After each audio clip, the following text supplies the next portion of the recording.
Magandang araw sa ating lahat at maligayang panonood para sa pangkalahatang oryentasyon para sa mga magulang at mag-aaral ng Revilla High School School Year 2020 to 2021.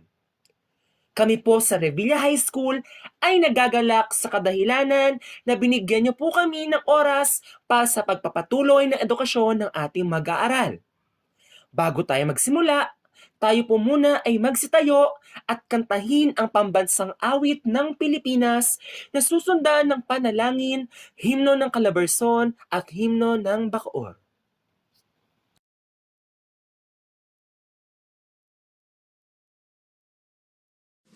Mga kababayan, ang pambansang awit ng Pilipinas. Kayang magiliw, telas ng sinakanan, alam ng puso, sa dikit mo'y buhay. Lupang hinirang, tuyag ka ng magiting, sa manlulupin, di ka pasisitil, sa nagatak tutok sa simoy at sa langit mong pagaw, ay hinatang tulad, awit sa pagkayang minamahal, ang isang ng matawad mo'y tagumpay na nagtitindig, ang bituin at araw niya kailan pa may di magtitindig. Luman ang araw ng walhaging pagsinta, buhay langit sa piling mo. Ang inigaya na pagkay mga amin, ang mamatay ng dahil sa'yo.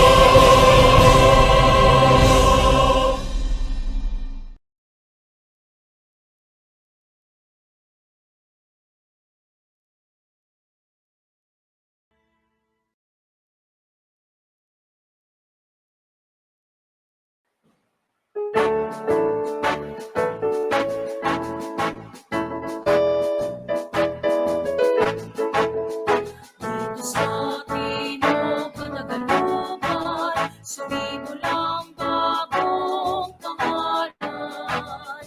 Ang kaunlaran kay bilis at masagana, lahat kami may pagkakaisa, sa Pilipinay sama-sama. Mabuhay ang Calabarzon, Calabarzon sa mga panahon.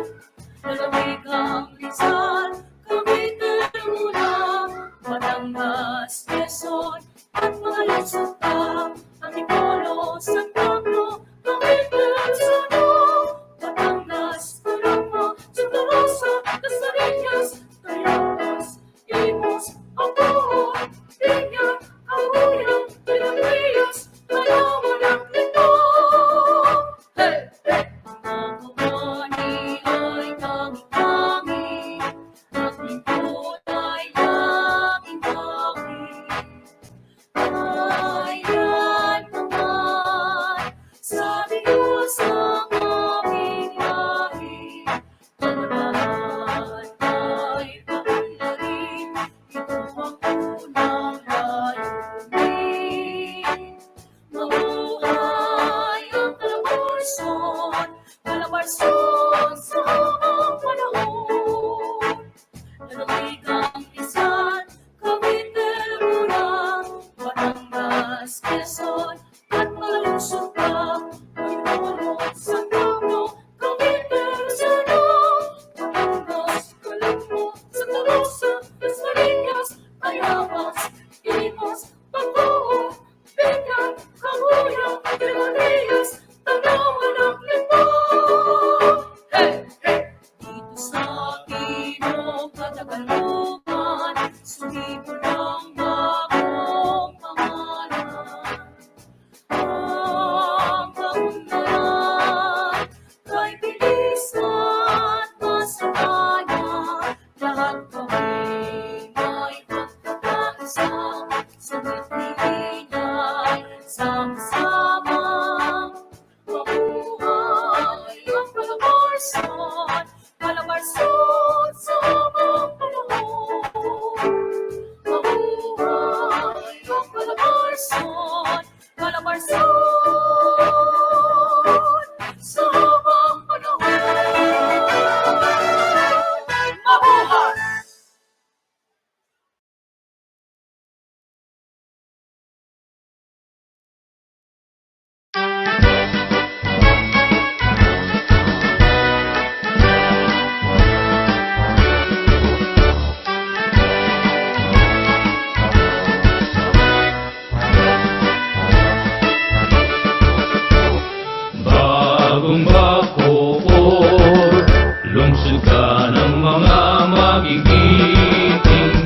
Walang katulad ang aking naming galing, matyaga at mabilis sa gawain. Sa kasipagan, kaagapay kaunlaran. Sa Bacoor, aasenso, ulat pang buhay mo. Kung masipag lang, mga tahong asin talaga at iba pang lamang dagat. Kakanin sa balsa, halo-halong masarap. Nagpapatunay, Bacoor ay maunlad. Malapit sa may kapal, kaya tayo'y magtulungan. Tulong kailangan, tulay ng zapote, simbolo ng mga Bacooreño. Sina Evangelista Ocampo Cuenca, Gomez ay ilan lamang sa kanila. Kung nais niyong makitang lahat ng ito, handa kaming sumanubong na may banda't musiko. Halina sa Bacoor, pabahay ay laganap na, trabaho'y dumarami pa. Professional, vocational, komersyo, masenso. Pansod ng Bacoor, dapat nating mahalin. Mga taong nalulungkulan, pulusot, pinangunahan ang katuwang namin. Bagong Bacoor, lungsod na pinagpala, ating ipagmalaki ang bagong lungsod ng Bacoor. Mapalad ang bagong Bacoor. Mabuhay!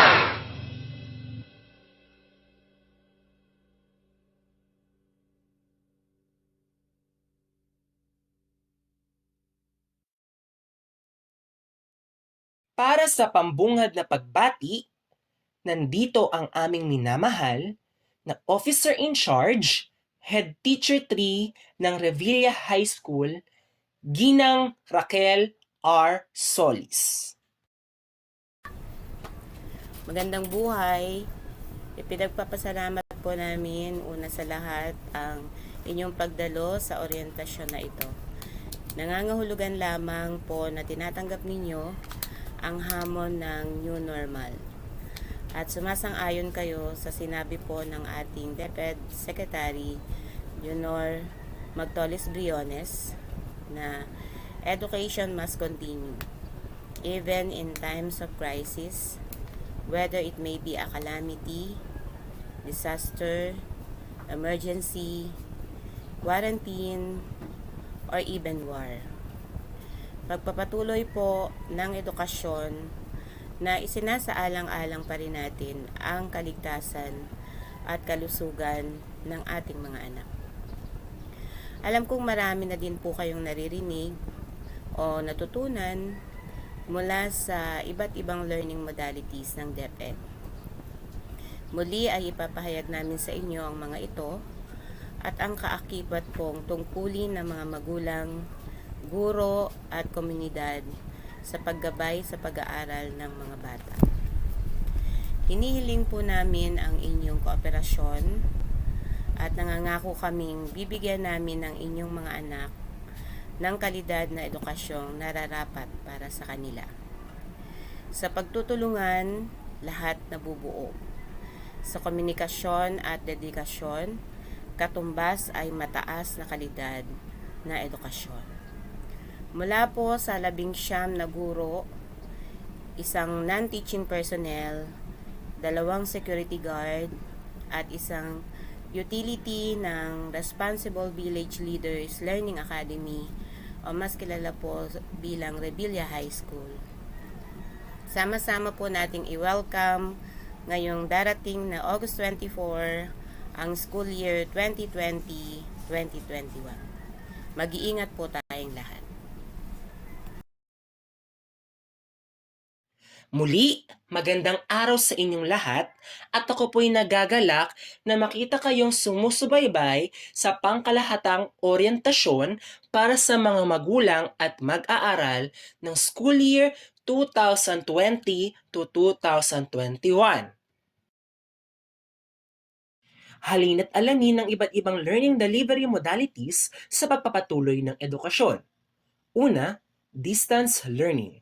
Ang distance learning ay hindi nangangailangan ng pisikal na presensya sa paaralan. Mayroong 3 uri ng learning modalities na nakapaloob dito. Modular distance learning. Maaring gumamit ang mga mag-aaral ng mga self-learning module na maaring printed o digital format. Responsibilidad ng mga guro na subaybayan at gabayan ang proseso ng mag-aaral gamit ang email, text message, instant messaging, chat, o telepono. Mga maaaring gagamitin para sa modular distance learning: digital format, computer, tablet, smartphone, CD-DVD, and USB storage or flash drive. Para naman sa printed module, textbook, activity sheets, and study guide. Online distance learning. Ito ay ang pagtuturo ng mga guro sa mga mag-aaral gamit ang internet. Maaring i-download ang mga learning material at mag-submit ng mga homework online upang maging aktibo ang mga learner. Mga maaaring gagamitin para sa online distance learning: computer, tablet, smartphone, CD-DVD, and USB storage or flash drive. TV radio-based instruction. Ang mga self-learning module ay maaaring maituro at maipalabas sa telebisyon at mapakinggan sa radyo. Ito ay epektibong alternatibo sa mga mag-aaral na walang access sa internet at computer, tablet, at smartphones. Mga maaaring gagamitin para sa TV radio-based instruction, TV and radio. Pangalawa, blended learning. Ang blended learning ay kombinasyon ng online distance learning, modular distance learning, at TV radio-based instruction. Sa pamamagitan nito, malilimitahan ng mga paaralan ang pagpasok ng mga mag-aaral sa eskwelahan. Maririing maipapatupad ang social distancing at mababawasan ang bilang ng mga taong lumalabas sa kanilang mga bahay. Mga maaaring gagamitin para sa blended learning: computer, tablet, smartphone, CD-DVD, USB storage, TV, radio, and printed module. Pangatlo, homeschooling. Ito ay pagkakaroon ng home-based learning environment na pangangasiwaan ng mga kwalipikadong magulang, guardian o tutors na sumasailalim sa training. Bagamat mayroong mga hamon sa mga implementasyon, pangangasiwa ng mga lisensyadong guro at paghahanay sa curriculum, ito ay tatalakayin ng DepEd sa mga susunod pang alituntunin. Nagsimula ang enrollment noong ika-1 ng Hunyo 2020 na kung saan ang bawat mag-aaral ay nagpatala at sumagot sa Learner Enrollment and Survey Form o LESF na bahagi ng enrollment procedures ngayong school year 2020 to 2021. Batay sa masusing pagsusuri sa mga datos at pakikipanayam sa mga magulang, 2 uri ng modalities ang naaangkop para sa mga mag-aaral. Ito ang modular distance learning at blended distance learning na pinagsamang online distance learning at modular distance learning. Modular distance learning. Sa pamamaraang ito, ang mga mag-aaral ay gagamit ng module sa pag-aaral sa tulong ng kanilang mga magulang o tagapangalaga. Maaaring makipag-ugnayan ng mga mag-aaral o magulang sa guro kung mayroong katanungan gamit ang FB Messenger, text o tawag o personal na pagsulat sa takdang oras. Ang blended distance learning na aangkop ay ang pinagsamang modular distance learning at online distance learning. Ang mga mag-aaral na may kagamitan tulad ng computer, laptop, tablet o smartphone at internet ay kanilang magagamit sa online class. Sa online class, hanggang 2 oras lamang ang mag-aaral at ang natitirang oras ay nakalaan para sa modular. Narito ang isang halimbawa ng class schedule para sa modular learning modality.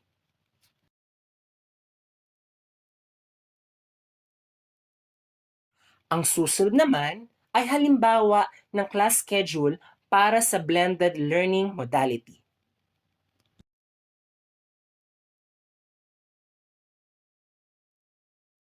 Paalala, ang schedule ng bawat baitang at pangkat ay ibibigay ng nakatalagang gurong tagapayo o class advisor.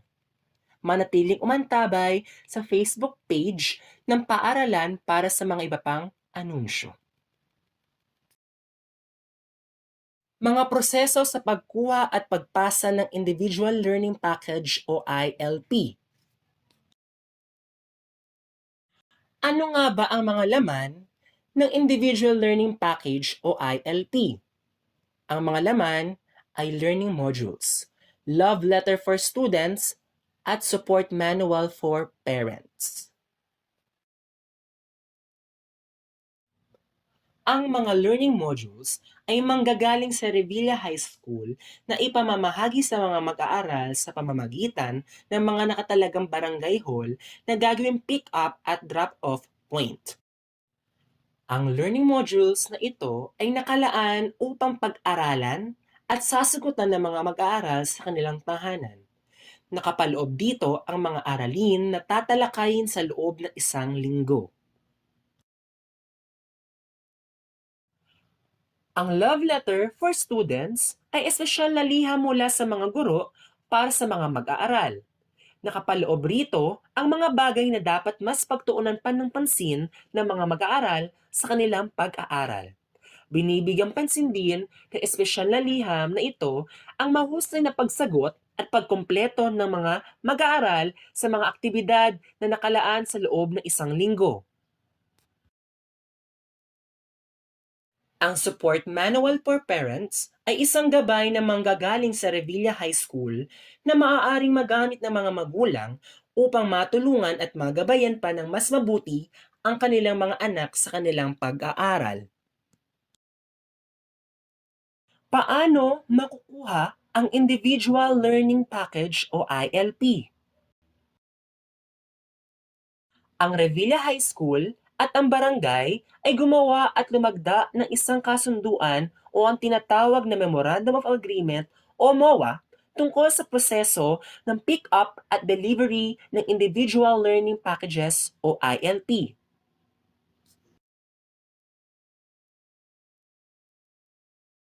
Ito ang proseso sa pagkuha at pagpasa ng ILP. Una, kukunin at dadalhin ang module sa mga nakatalagang pick-up at drop-off area tuwing araw ng Biyernes sa oras lamang ng 2:00 hanggang 3:00 ng hapon. Magbigay ng 2 araw na quarantine, Sabado at Linggo, sa ating mga ILP para na rin sa kaligtasan ng mag-aaral.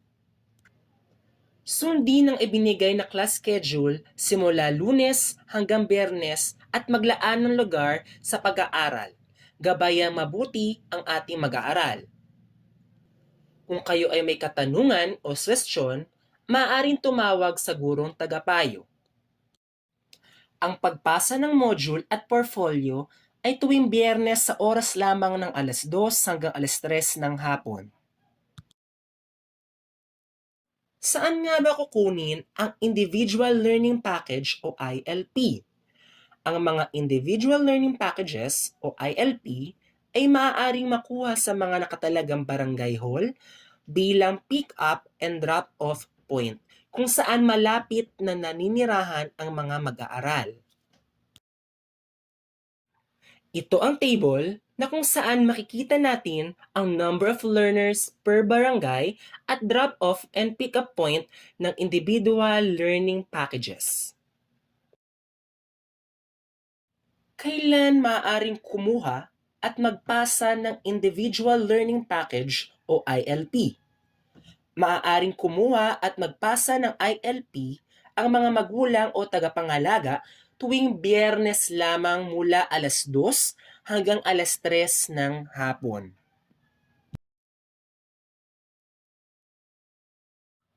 Paalala, kung sakali magkaroon ng pagkaantala sa paghatid at pagkuha ng mga modules dahil sa bagyo o pagtaas ng bilang ng mayroong kaso ng COVID-19, mangyari lamang na maghintay ng abiso o tawag mula sa mga guro ng Revilla High School at mga barangay officials kung ligtas na makuha ang mga ILP. Ang panonood at pakikinig ng mga ulat ng panahon at COVID-19 ay aming iminumungkahi. Ano ang dapat tandaan sa pagkuha ng ILP? Sa pagkuha ng ILP, kinakailangan munang kumuha ng form, sagutan at lagdaan bago ihulog sa drop box. Para na rin sa inyong kaligtasan, mangyari lamang ng magdala ng sarili niyong ballpen o kahit anong pansulat. Kung mayroong pila sa pagkuha ng form at ILP, ay mangyari lamang na panitilihin ang safety protocol upang maiwasan ang pagkalat ng COVID-19. Ito ang form na sasagutan ng mga magulang o tagapangalaga ng mag-aaral. Ano ang magiging bahagi ng mga magulang o tagapangalaga sa Modular Blended Distance Learning? Para sa Blended Distance Learning, siguraduhin na ang mag-aaral ay handa sa kanyang pag-aaral, ang kanyang pisikal, mental at emosyonal. Ipaliwanag ng maayos sa mag-aaral ang kahalagahan ng bagong sistema sa pag-aaral. Bigyan ng maayos na lugar, tahimik, maliwanag at walang anumang sagabal kung saan siya ay makapag-aaral ng mabuti sa oras na itinakda ng kanyang guro. I-download ang learning package na ipapadala ng guro sa email tuwing Biyernes sa oras lamang ng alas 3 ng hapon. Bigyan siya ng pagkakataong makapag-aral ng maayos at nasa tamang oras. Subaybayan ang mag-aaral sa kanyang online distance learning class upang hindi niya ito makaligtaan. Maaaring magtanong sa guro ukol sa aralin. Kung may nais liwanagin at hindi naiintindihan, sumangguni sa pamamagitan ng text, tawag, FB Messenger, email, Viber, Instagram mula Martes hanggang Huwebes sa oras ng alas 8 hanggang alas 3 ng hapon. Tiyaking na isasagawa at nasasagutan ng kumpleto ang mga gawaing ibinigay.